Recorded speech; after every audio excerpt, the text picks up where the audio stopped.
Welcome to the Limelight podcast, where authors, entrepreneurs, and thought leaders step forward to share their ideas, stories, and strategies. I'm Clarissa Burt, inviting you into thoughtful dialogue, refined insight, and an esteemed way of living.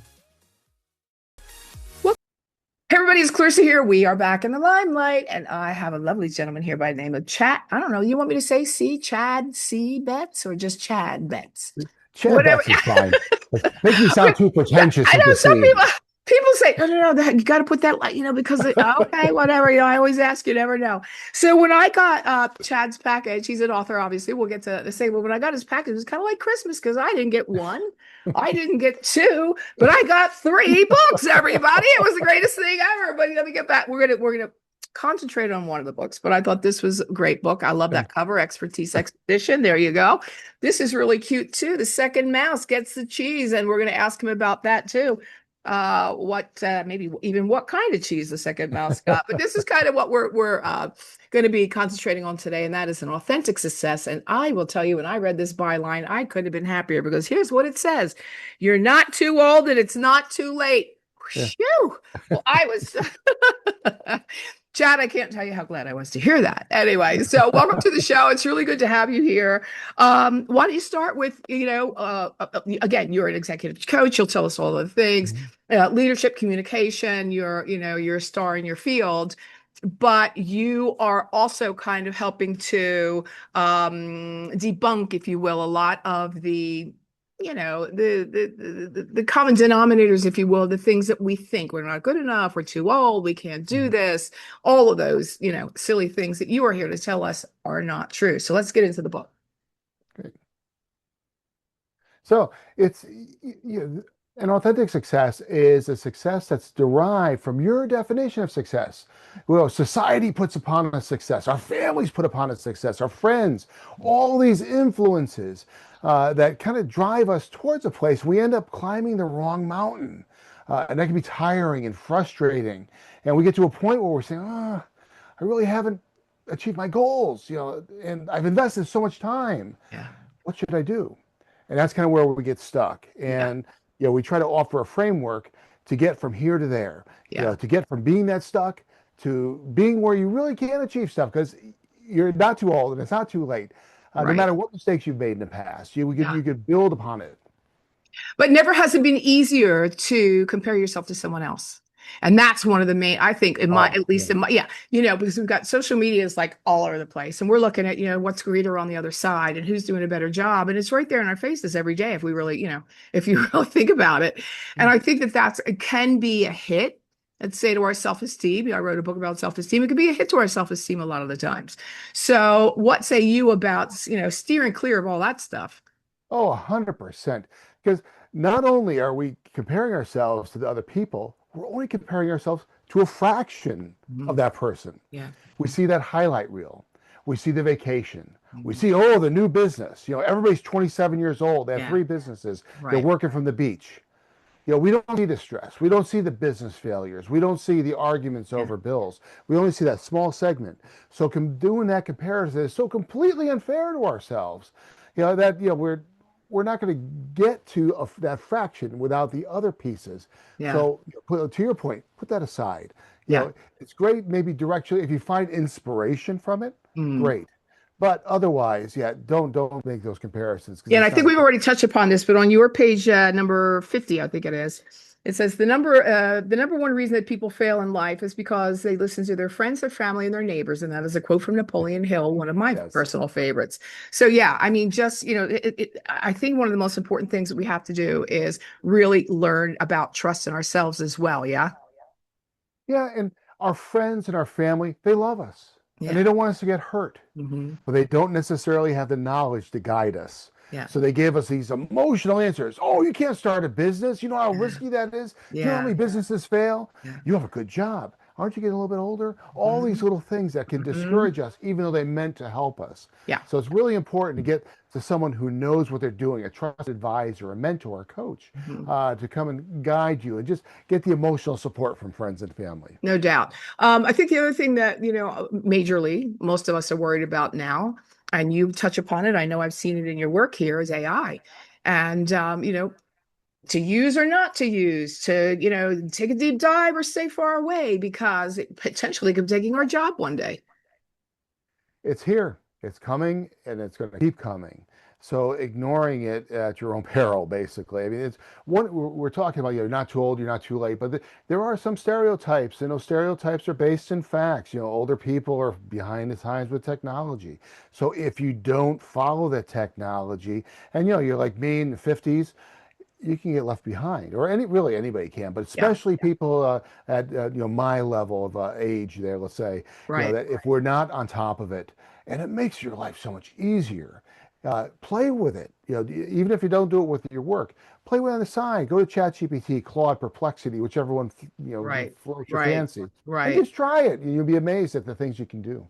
Yeah. Why do you think it is that so many people are getting to a certain point and they do have some great successes sometimes and they still aren't happy? They still think they haven't done enough. They still think they're falling behind. What's behind all that? You've touched on part of it is that comparison piece. Yeah. We do compare ourselves Yeah. unfairly. But the other piece is that we never really sat back and said, what does success mean to me? I know an accountant, and by all means, he's successful as a business. He has people working for him. He's making Sure. money, but he feels miserable. And the reason is we were talking about it moving way back. When he was in college, his parents said, go to accounting. You'll never be for a loss of a job. But he doesn't like accounting. Yeah. So There you when go. We touched on that and yeah, already. and Yeah. once he made that pivot, he's happier. So it's Yeah. really discovering what success is for you and making sure that those influences, even parental influences from decades ago, are Yeah. not still pushing you. What do you mean when you talk about in chapter 2 here, you talk about clearing the path to progress? When we get stuck or we have an obstacle, we could feel like we're blocked, and it's all the either people's expectations on us, that imposter syndrome, all those things that kind of encapsulate us into where we are. And one of the things, like, we've invested so much time, we Yes. feel that, oh my God, we've wasted our lives, And and that's not money. true. And Yeah, money. and money, money, efforts, the Yep. relationship time, all of Yep. that. Yep. But it's not wasted. It's just being transitioned into something new. So getting over that fear is clearing the path.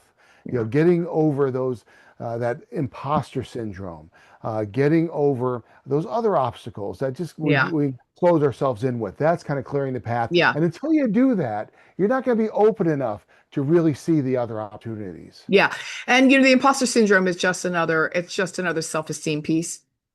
If that's all that is.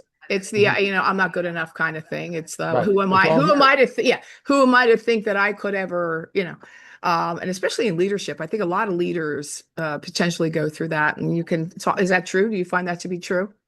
I do. And a lot of it's that uncertainty. Yeah. When you're a leader, especially a new leader, there's all these things that you're really not quite sure of, and you don't have all the information. Hmm. So you have to make assumptions. And unfortunately, a lot of those assumptions are, I can't do this, or wow, this is so big. Yeah. Whereas if we have the assumption that it's just, we can do this, that we'll take it one step at a time, we'll get guidance when we need it, that there is something at the end of the rainbow, to push forward. Those just changing that mindset. It's just a slight pivot in mindset that can really get you from this path to that path and on to where you need to be. One of the biggest thrusts in the book is that you can be an authentic achiever. I was really interested to Mhm. hear what you meant by that. An authentic achiever. As we've been talking about, a lot of times we are climbing the wrong mountain. We have been pushing hard and we're helping other people achieve their goals, Yes. Yes. maybe at the expense of our own. Yes. And we get frustrated with that. And even though we're successful on paper, it's just not that authentic a success. We need to pivot over and really focus on our goals. And ideally, our goals, align with those we're working with. But if they don't, the good news is we kind of experiment on the side, build something, a side business, a hobby, volunteer work, where we can experiment with those things to see what really brings us satisfaction Yeah. and gain that where we can become that authentic achiever. Yeah, it's so funny because right after you, I've got a girl here that I'm going to be interviewing. Says service is a superpower. Mhm. Lovely book. And I think that that is kind of true too when you talk about charity and giving back and volunteering or whatever, tithing, whatever it is that people want to do. Right. I think it's a really important part of communication and leadership and being, as you say, an authentic achiever. That's a perfect segue. We're moving down now into developing your success toolbox, and you talk about a turbocharged mindset. Wow. Wow. I don't know. Turbocharged. What I always thought, well, my mindset was pretty good, but I want to hear what Chad has to say. Mindset is kind of nebulous too. It's like, what does mindset even mean? But Yeah.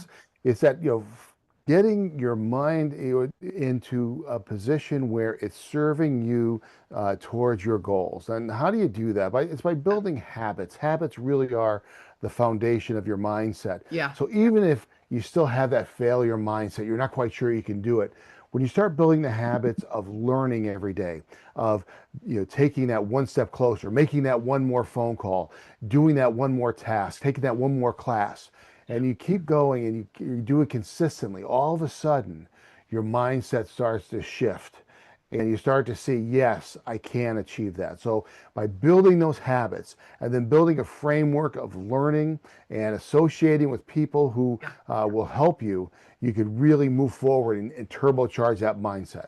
Yeah, I think also, if you don't mind my interjecting here, I think I read something recently, probably yesterday. It says something along the lines of, it's not about taking responsibility, it's about the discipline.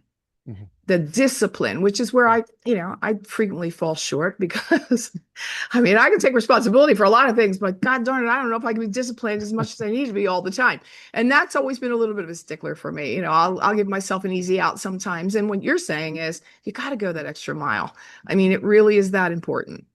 Yeah, and that's another thing in the toolbox. It's like, what can you do to help with that discipline? Because, yeah, we all have trouble. I mean, Yeah. motivation is fleeting. Yes. Motivation is highly overrated. It Right. is that discipline. So if you have three tools, and my recommendation is you keep these tools on your phone because everybody has their phone. You have a calendaring app to make sure that you have all your appointments Yes. in line. Yeah. You have a tasking app that you have. Like for me, every morning I ask, what contacts are going to make? Who do I have to contact? At the end of the day, did I make those contacts? I have another one. What would make this day a success? And then at the end of the day, did I do those things? Do I do them every day? No, but the reminder is there, so I do it more often than not, and that helps build the habit. Having it in front of your face. And then the last one is a note-taking app. Because all the time we have these ideas, and that life-changing idea when you're driving in your car, when you're in the gym, Yeah, when no you're in the doubt. shower, it could be Yes. gone. So Yes. having something to capture it right away is very Yeah. important. You know what? Long before we had the smartphones and long before we had those apps, I used to have a little recorder with me all the time. Mhm. And I'd pull out the recording and go, and everybody around me would make fun of me because they thought it was the weirdest thing they'd ever seen. Mhm. Because they didn't realize that I had just gotten I thought what I thought was a good idea and I wanted to remember it. And maybe pen and paper is not always available, whatever. Right. But I always bought this little teeny recorder, Mhm. and it really did come in handy. So that's a really great uh let's call it a golden nugget for the moment. Performance image. And I'm all about image. So what do you mean by performance image? In order to achieve our goals, we need other people's support. So they have to be able to see us as someone who can achieve those goals.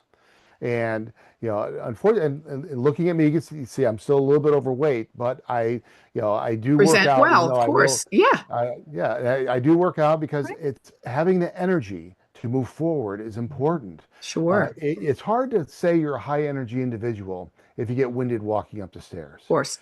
So you have to have some level of fitness, even though you're not an Olympic athlete.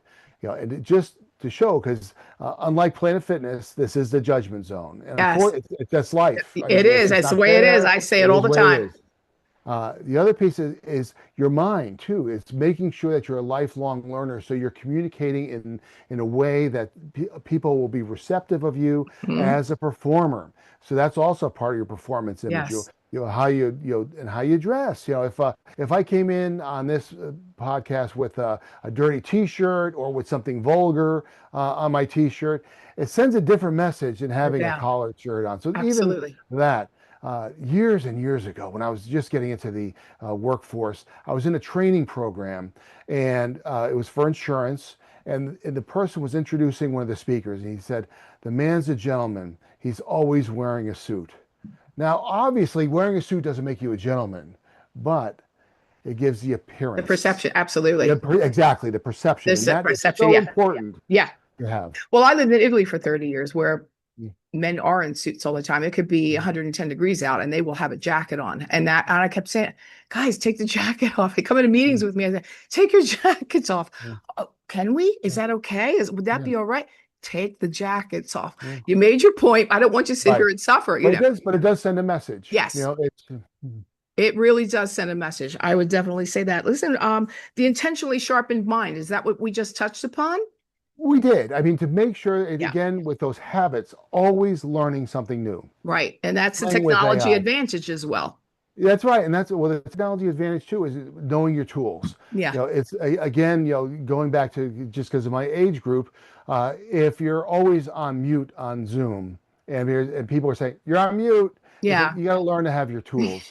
It's fun.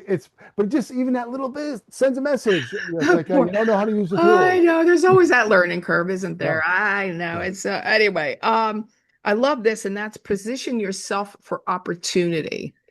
And I want to go back to the fact and remind everybody, we're talking about, again, the byline of Chad's book is, you're not too old and it's not too late. So is it true potentially that we don't have as many opportunities the older we get? It all is how you look at it. I will never be an Olympic sprinter. Yeah, I'm with you. That opportunity is gone. But I can run a 5K. Yeah. I won't play for the NBA. Right. I could play basketball. No doubt. So, and what I wanted when I was 20 is not the same as what I want now. Absolutely. So it really is looking at what you want now. Yeah. And for that, I'm a martial artist. Yes. I've in my 40s and early 50s, I was in the ring. It's available. Granted, I wasn't fighting 20-year-olds, but it's there for you. Yeah. I mean, there are all these opportunities there. There really are. And I say that frequently too, Chad, because, today, in today's world, with the internet, with the computers, our cell phones and the like, all the apps that are available to us, there's no excuse for not finding your tribe, finding your vibe, the meetup groups, all the things that are out there. If you haven't tried them up until now, get out and do it. And I'm a huge advocate for that. Really a huge advocate for that. Well, listen, we could be here all day because the book is extraordinary and you've got a lot of really great information in here. Is there something about the book that I haven't asked you that you would like everybody to know? Just that you do have the opportunity to have the best years ahead of you. We limit ourselves. Society puts these ideas in our head and we accept them. Yes. We have to get over that. That's, again, opening up, being vulnerable, you have the courage to be bad at something until you're good at it, and just move forward, because you can have the best years of your life. Yeah, and you can have and a lot of fun too. Yes, and exactly. A lot of fun, I will say. Okay, last question that I ask all of my guests, and that is, you cannot answer children or matrimony. No, cannot. All right. So up until now in your lifetime, what would you say has been your crowning moment? I would say writing the books. And the reason I say that is, it did take a long time to do it. I mean, and I remember talking to people about it. I gave my first book out to beta readers, and I asked for feedback, and I wanted it, but then when I got it, not so much. It was like calling my baby, calling my baby ugly. But I learned so much, and I've met so many great people. Yes. And I've had so much fun. Yeah. I would say that's probably it. Yeah. Okay. And as I said before, you didn't write just one, did you? No. I know. Yeah. I know what it takes to write a book. Yeah, you did. As I said before. Okay, everybody. There they are, all three of them. Chad C. Betz. Don't forget. Chad, has been absolutely extraordinary having you here with us. And thank you for all of the great information that you've left with us today. And thanks for such a great conversation. I really enjoyed it. Absolutely, Chad. Be well now. You too. Thanks for listening to this episode of the In the Limelight podcast, intelligent media for the savvy entrepreneur. You'll find my video interviews on YouTube and clarissaburt.com, and the audio version of the interviews you can get wherever you get your podcasts. Don't forget to connect with me on social, pretty much anywhere, and do stay well until we meet again in the limelight.